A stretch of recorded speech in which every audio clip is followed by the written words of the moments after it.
Allez, bonjour à tous, on est parti pour une analyse du Bitcoin. Aujourd'hui, on va voir un point très important.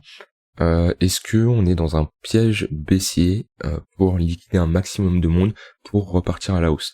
Ça va être vraiment un point important où il y a deux niveaux clés qu'il va falloir suivre pour les prochains jours. Ça peut vraiment nous donner un signal un peu en avance sur tout le monde et avoir une entrée assez intéressante.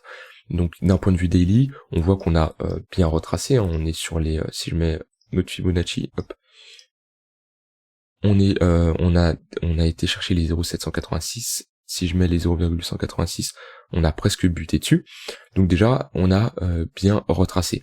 La question qu'il faut se poser, c'est est-ce que, là on est en train de former un bottom assez puissant, un bottom potentiel hein, qui n'est pas validé, est-ce que les vendeurs ont la force de casser ce bottom?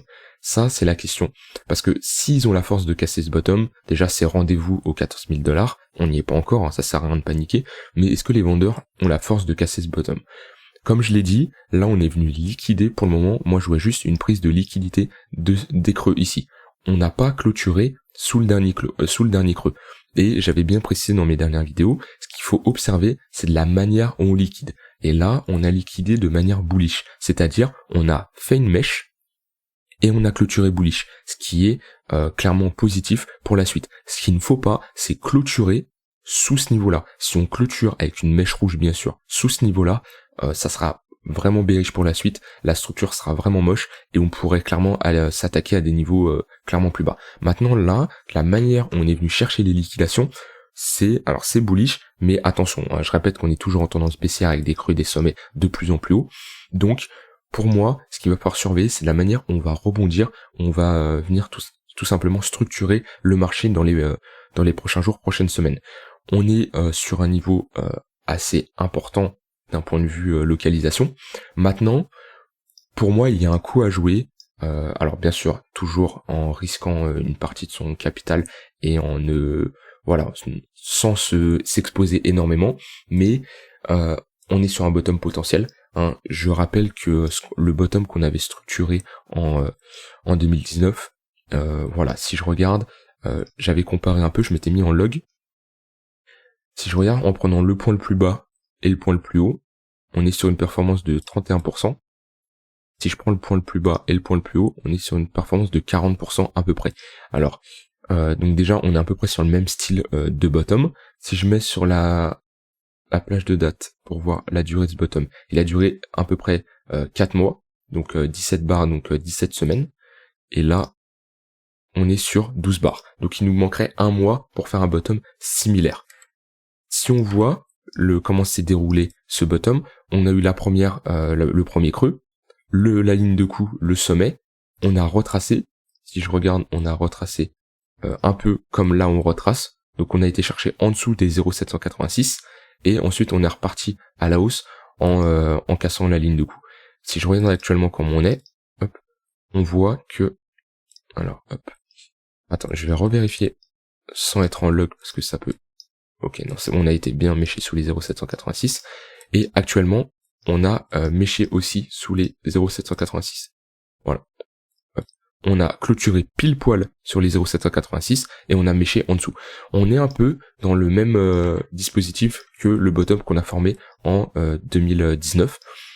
Ce qui est intéressant, c'est d'un point de vue localisation, on était au même niveau, on est dans les 0,118, 0,786 du gros mouvement. Et la question, c'est est-ce que les vendeurs peuvent tout simplement aller chercher plus bas. Ça, pour moi, ça va être difficile parce qu'on est vraiment sur un bottom assez puissant. Maintenant, le signal à surveiller pour avoir un achat en avance. Alors moi, ce que je conseille, c'est d'acheter pour les débutants, vraiment pour être dans le sens de la tendance, c'est d'acheter les W weekly. Tous les W weekly qui se montrent, alors pas tous à 100%, mais en général, vous avez vous avez un signal très puissant. Si on compare les W weekly qui sont montrés dans le passé, on a ici un W weekly qui est montré avec un week of check ici pour les retardataires qui pouvaient récupérer le pullback sur la ligne de coup. Ici, vous faites un achat, vous avez clairement un signal assez puissant. Ensuite, les autres W, ici le W n'est pas validé parce qu'on a méché, donc il n'est pas validé. On a un deuxième W ici. Hop, on le voit bien. Tac, si il veut bien se mettre en haut. On voit bien avec tac on a un deuxième W weekly, on a un signal assez puissant. On a le gros W weekly ici. Là, on le voit assez bien, même on a un W monthly là-dessus. Ensuite, on a un W weekly ici, qui lui nous a donné une très bonne performance.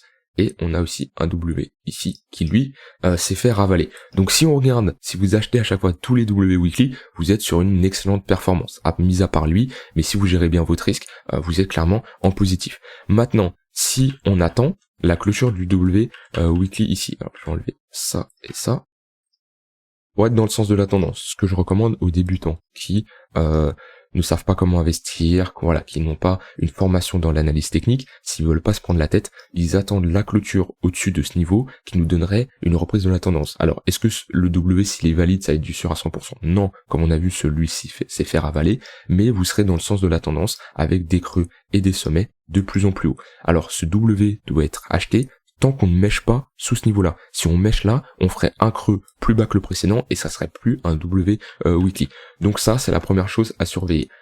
Là, vous pouvez attendre. Maintenant, vous allez me dire, ok, enfin, pour ceux qui ont un peu plus d'expérience, on a un signal un peu tard. On perd une performance de 30%.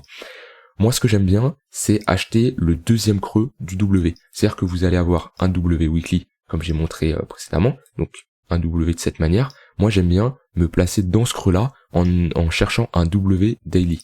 Donc, si ici, on forme un W daily, donc quelque chose comme ça, hop, on forme quelque chose comme ça. Ou même ça peut être un double ou triple bottom comme on a fait ici. Voilà, en tout cas, un W daily dans cette zone-là. Moi, franchement, je jouerais ici avec un stop très serré. Donc, hop, un stop très serré ici. Avec, là, je pourrais vraiment aller chercher des targets parce que si on fait un W daily ici, on validera potentiellement un W weekly par la suite. J'irai au minimum rechercher la précédente, voilà, ici, au niveau des 27 000 $, 28 000 $, où c'était une très grosse résistance. Et j'aurai un ratio risk-reward de 9:1, ce qui est vraiment correct. Et aussi, j'aurai une confirmation du W weekly, où je pourrais injecter de l'achat spot tout simplement pour un portefeuille long terme. Donc là c'est le premier scénario, c'est si on forme un W daily ici. Le deuxième scénario, c'est si on repart en V bottom. Donc en V bottom, c'est tout simplement sans faire de W, si on repart en V bottom ici. Si on casse ce niveau avec une clôture au-dessus des 20 576 $, on inverse la tendance de sommet de plus en plus bas et on aurait, de mon point de vue, un signal très puissant où on pourrait tout simplement aller rechercher le pullback sur cette zone, on formerait un W un peu plus large et on validerait le W weekly. Moi, franchement, c'est le signal que j'attends. Alors, je ne peux pas prédire le marché, je ne sais pas ce qu'il va faire. Est-ce qu'il va faire ce que je viens de dire? Je n'en sais rien. Il peut peut-être s'écrouler par la suite. Mais moi, en tout cas, si on a ces deux éventualités, je me placerai sur le marché avec un stop loss assez serré pour ne pas avoir une très grosse perte si je me trompe. Mais en tout cas, si j'ai raison, j'aurai pas mal de profit. Donc voilà mon avis là-dessus. Maintenant, c'est possible qu'il se passe absolument pas ça, on casse et on aille beaucoup plus bas. En tout cas, si on va beaucoup plus bas, sur les 14 000 $, là j'aurais une zone très intéressante pour du portefeuille très long terme. À différencier, quand je parle de weekly, monthly, on va être sur du long terme, donc de l'achat spot. Quand je suis sur du daily ou du 4 heures, on va être vraiment sur du trading, donc du levier, ou pas spécialement du levier en fonction de la taille de la position, mais si je mets un stop loss très serré, j'aurais certainement recours à du levier. Donc voilà pour mon avis sur le Bitcoin, mais voilà, on est vraiment là dans une zone à surveiller. Ce que j'ai aimé moi, c'est en tout cas la manière où on a été chercher cette liquidité et de la manière où on a rebondi. On voit qu'on a clôturé sur une unité de temps assez court terme en 1 heure quelque chose de bullish avec un W. Attention ici, on est sur un potentiel retracement vu qu'on est en train de former un W, un M top. Donc un sommet, un creux, un sommet plus bas que le précédent et un creux plus bas. Ce qu'il faut, c'est clôturer sur la ligne sous la ligne de coup. Et on pourra avoir un retracement pour former un plus gros W. Donc voilà, chose à surveiller. Vous avez mon scénario en tête. Est-ce qu'il va se passer? Je n'en sais rien, mais en tout cas, faut juste attendre de voir comment le marché se déroule. Voilà, j'espère que la vidéo vous a plu. Si c'est le cas, je vous laisse mettre un petit like, vous abonner, commenter et rejoindre le Discord où j'apporte énormément de valeur et je fais des analyses un peu plus poussées de ce genre-là. On se retrouve en tout cas à très vite pour une prochaine vidéo. Bye bye.